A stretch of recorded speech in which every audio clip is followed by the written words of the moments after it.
Hi అండి, అందరూ ఎలా ఉన్నారు? బాగున్నారా? నేను కూడా చాలా బాగున్నాను. సో మన ఛానల్ ఎవరైనా ఫస్ట్ టైం చూస్తున్నట్లయితే సబ్స్క్రైబ్ చేసుకోండి. మీకు యూజ్ అవుతుంది అనుకుంటే సబ్స్క్రైబ్ చేసి లైక్ చేసి అలాగే కామెంట్ సెక్షన్లో కామెంట్ కూడా పెట్టండి. ఓకేనా? వీడియోలోకి అయితే వెళ్ళిపోదాం.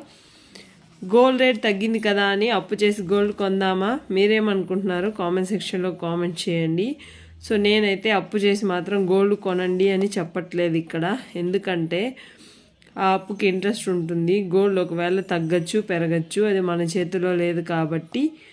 సో నేను చెప్పేది ఏంటంటే అప్పు చేసి మాత్రం గోల్డ్ కొనకండి. సో వీడియోలో ఎందుకు ఈ వీడియో చేస్తున్నాను అంటే, సో ఎలాంటి వాళ్ళు అప్పు చేసి కొనడం మంచిది అనే ఒక పాయింట్తో నేనైతే ఈ వీడియో అయితే చేస్తున్నాను అనమాట. సో కొంతమంది అప్పు చేసి కొంటూ ఉంటారు, తప్పులేదు. ఎందుకంటే వాళ్ళు కట్టే స్తోమత అయితే ఉంటుంది. అలాంటి వాళ్ళకైతే నేనైతే అప్పు చేసి కొనమనే చెప్తాను. ఎందుకంటే